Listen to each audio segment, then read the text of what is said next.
Hello, beautiful people. Good morning from London.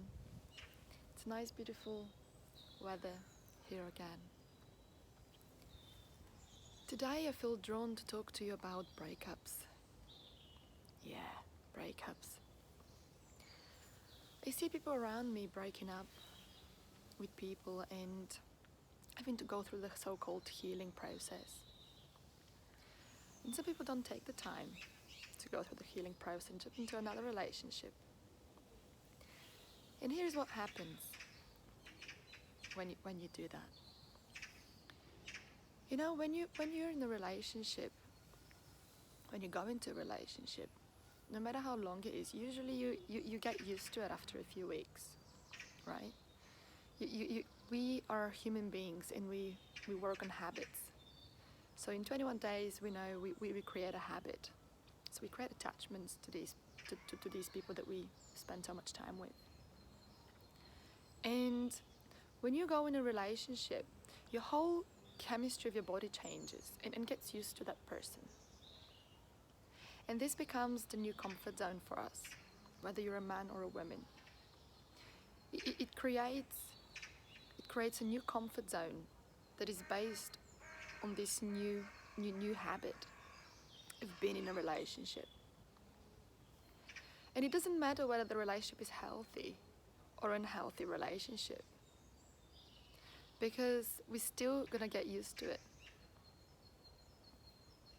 Did you hear what I just said?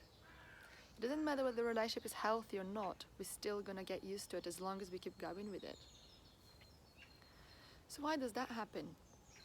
It's because our ego's primary task and preoccupation is to keep us safe and secure. And its major threat is the unknown. It is the unknown. So it will do anything to keep you safe and secure and to keep you in your comfort zone, no matter whether that is good for you or not. Do you see how that works? Our egos are not bad. They're there really to keep us safe and secure. Without our egos, we're going to be jumping off the windows without knowing that it's going to be fatal for us. But when it comes to, applying, when you go for what you love, it perceives as lethal danger anything that contradicts its beliefs, anything that puts it in the unknown, anything that triggers it, that is unsafe for the ego. And unsafe is the unknown because it doesn't know how it is there. Whether it's good or bad, here, now, doesn't matter. It's what it's used to. It's developed its coping mechanism. It can deal with it. At least it's known. The future is unknown. Out there is unknown.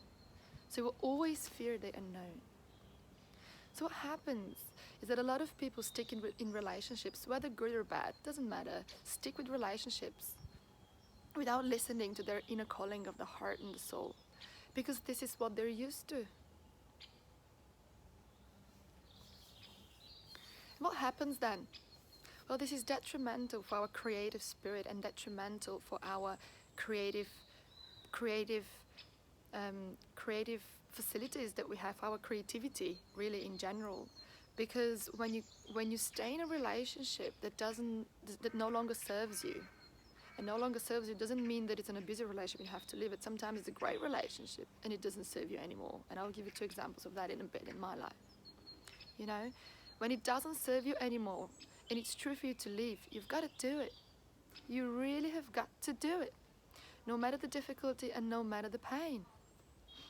Because if you don't do it, you're killing your own spirit that is calling you to go somewhere, to go on your path that you're meant to take, going on your own adventure. And I'm not saying this lightheartedly adventure. It is your life, and your life is adventure. It is adventure through danger. Because we see the unknown is scary. Our egos see the unknown as scary, so it is our adventure through danger. So, the 2 examples that I promised to give you is that once I was in a relationship that I just had the pattern to ignore all the things about the person that I don't like and are particularly deal breaker. Because there's always things that we like and we don't like, but some things are okay for us and some things are actual deal breakers. And in my mind, I had this perception, this is one of my habits, this is the way my ego worked back then, is that I ignore to see, I particularly ignore the bad habits or the things that I don't like about the person. I only focus on the good. You're going to say that this is good, but look what I'm going to tell you. So I kept ignoring all the things that are absolute deal breakers for me. Absolute deal breakers for me. And I kept ignoring things that are really, really important, and they're completely breaking up, they're completely in dissonance, in conflict with what I'd love to have as a relationship. But I kept going because I imaginatively, in my mind, kept on convincing myself that this is what I'd love. Because certain aspects of that relationship were very close to what I'd love to have, but there were other aspects of that relationship and about that person that are absolute deal breakers for me. And I didn't acknowledge that, and I kept ignoring that. So waking up to that illusion was so painful. I stayed in that relationship for so long that I was so ingrained with this person that the breakup was absolutely devastating. You see? Then another breakup that I had was with someone who was the most amazing person that I've ever met. Literally, in all sorts of ways. For me, this was the perfect man. I thought I would probably, even if I meet such a person, I'll just marry them. But see, my heart and my soul said, I just need to go. And in my mind, I couldn't comprehend. I just couldn't comprehend why I needed to go. But I had to go. It kept terrorizing me from within that I needed to go and leave that relationship. And I fought against myself for months because I didn't want to go. But then eventually I developed panic attacks because, my injuries now become so strong, it just doesn't let me stay for too long where I'm not supposed to. I just started having panic attacks. So then I realized, okay, I really need to go. I'm really fighting against myself. So I had to let go of that too. So you see how no matter whether the relationship is serving you, not serving you, but no matter whether the relationship is, healthy and in good relationship or unhealthy relationship, you're still going to get used to it and you're still going to want to stay. But the more important thing is, what is your heart calling you to do? What is your heart and soul calling you to do? Because in both times, I had to go through the healing process. In both times. Because no matter whether it's good or bad, we get used to it, we get attached. And this is what we need to heal. It is not that we are broken when we break up with someone, but is the connection that we develop with this person, that separating from them is painful. Becoming my own entity, becoming myself again was really important for me. Because in both relationships, I lost parts of myself. I didn't stay true to myself 100%. I was changing and adapting to those people quite a lot. And for me, that healing process made me feel really vulnerable. And I bet for most women and men out there, any breakup, whether you want to be or not want to be in that relationship, it is painful. Whether you feel done with that relationship, it's still painful. Why are we hurting? Is what I want to talk to you now. Why are we hurting? It's because when we establish a new habit or a new comfort zone to be in a relationship, being single again creates tension. And that tension manifests in many different ways. That tension always seeks resolution. And what the way to illustrate is that when you separate with someone, you feel vulnerable, you feel insecure, or you feel, different people feel different ways. Some people incredibly free and want to resolve their tension, but just making out with a lot of people and having loads of fun and loads of sex, or others want to just be sad and got really depressed. Different people react to things differently. But guess what? All of that is just tension that's been created from the breakup that you're resolving in a very dysfunctional way. We all do. And we're all going to resolve it because tension always seeks resolution. The question is, how are we resolving it? Are we resolving it functionally by, investing our time and energy in things that really serve us and are creatively engaging? And I'll give examples of that in a minute. What was that for me?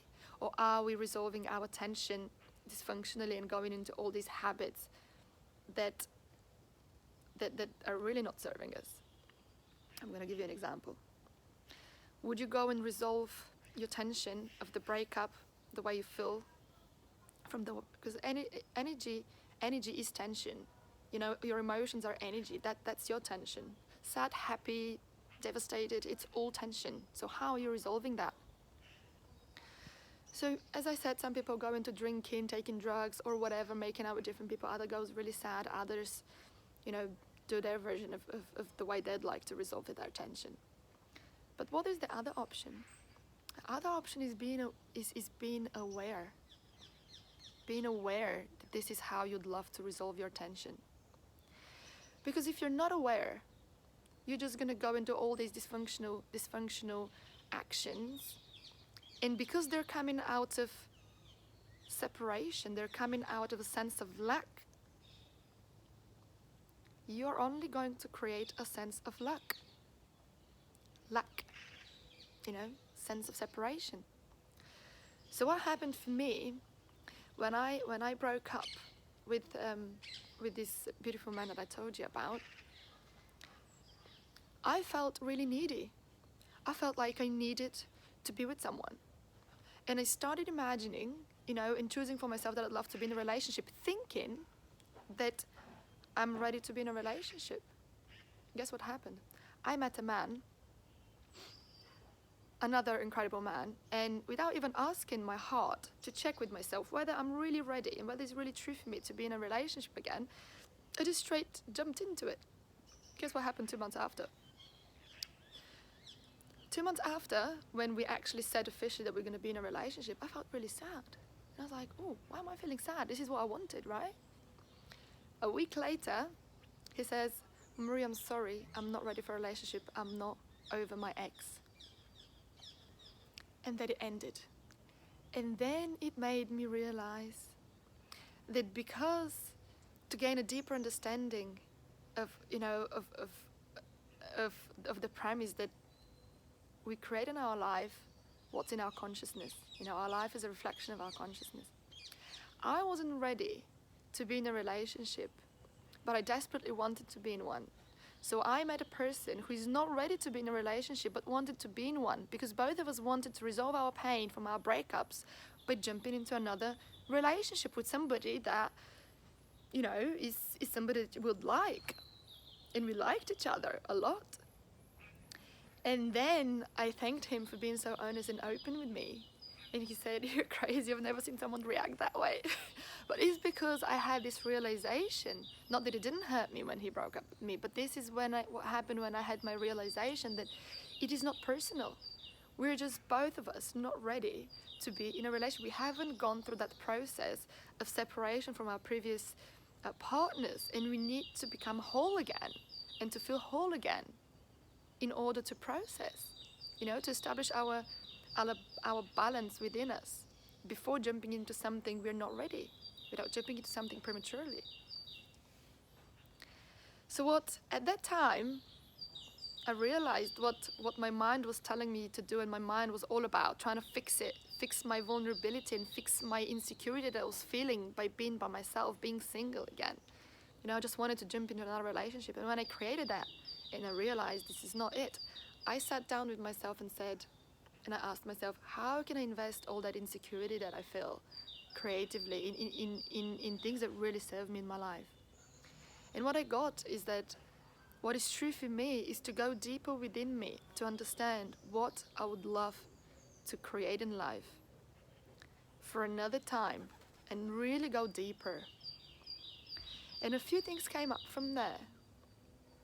This is the so-called mental alchemy. you're turning your lead in your insecurities and the way you feel about, your wounding or your pain or whatever you're going through, in using that creatively. This is what mental alchemy is, turning your lead into gold. So what came up for me is to start dancing. And I was like, dancing, this is just fun. I had a lot of resistance around it. But when I followed through and I really went for dancing, because the dances that I like are quite sensual. So there's two partners dancing really closely together. I had to really learn how to put boundaries, when to say no, when to say yes to a man or a woman, because there's many people that you meet there. And when I really would love to take something further, and to what extent, or whether I don't want to take it further, and to what extent. I learned to flirt and not feel guilty that I'm not giving anything more than a flirt to a man. I learned to say no, and I learned to say yes too. And for those things, I would never ever have done if I didn't follow through. Because it is not the fact that I learned about dancing, that I learned how to dance is the more important thing. It's the lessons that I've learned through dancing. Because I've never in my life been able to put such healthy boundaries as I am now. I was never able to even recognize that I have boundaries. Because in the family that I grew up with, there isn't really boundaries. So for me, I was just always boundaryless. I didn't even have a room up until I was 13. So I actually grew up without boundaries. Everyone was just in my space and in my vibe, and all the time I didn't have privacy at all. So for me, having boundaries is a concept that didn't exist in my mind. I just didn't know what boundaries meant. And everyone was allowed to come and take from me, in my life, whatever they want. And it was I guess, time. My heart and my intuition was calling me to go dancing. And through dance, I discovered that I actually have boundaries. And these boundaries are very, very clear and very particular. And it's my responsibilities to put them out there. Because you cannot expect that a man or a woman is going to come to you and ask you, what are your boundaries so that I don't violate them? No, the world doesn't work like that. It is your own responsibility to know and to protect your boundaries without feeling guilty about it. So this is what I really wanted to share with you, is how how we can really use the tension from a breakup for really deeper self-awareness, to create a deeper connection with ourselves and to discover things that we've never thought existed within us. For me, I've seen myself more powerful than I've ever been before, by being able to understand my boundaries, to know more deeply who I really am and who I'd love to interact with, and to create all these, to gain a deeper awareness and understanding of my boundaries in life. Isn't that priceless? That would never have happened had I not followed through on what my intuition was calling me to do. You'll never know why you need to do it. This is how intuition works. But if you follow through, there's only gold to gain. There's nothing to lose. You'll only ever lose what doesn't serve you. But if you don't follow through, you're risking to be in pain. Because every time that I don't follow through, I suffer. And I create circumstances that are painful. Like that little relationship that lasted 2 months when the guy broke up with me. Had I checked with myself that it was not true for me to enter in that relationship, I wouldn't have had to go through another breakup and another separation process so soon after the first one. It is all about taking responsibility for what's within and for what we're being called. And not get deluded by the glasses that we wear. What I mean by that is, don't get deluded by our thoughts and feelings, because they aren't real. They only represent our past experiences, which is a very limited perspective of life. What is the best thing we could do is to listen to our intuition. Our intuition is something beyond the rational mind, beyond the thoughts and the feelings. It is the inner knowing.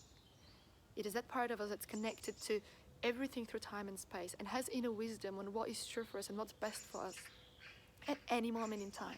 And if you listen to it and you develop a strong relationship with it, you will never ever have to suffer. Ever have to suffer.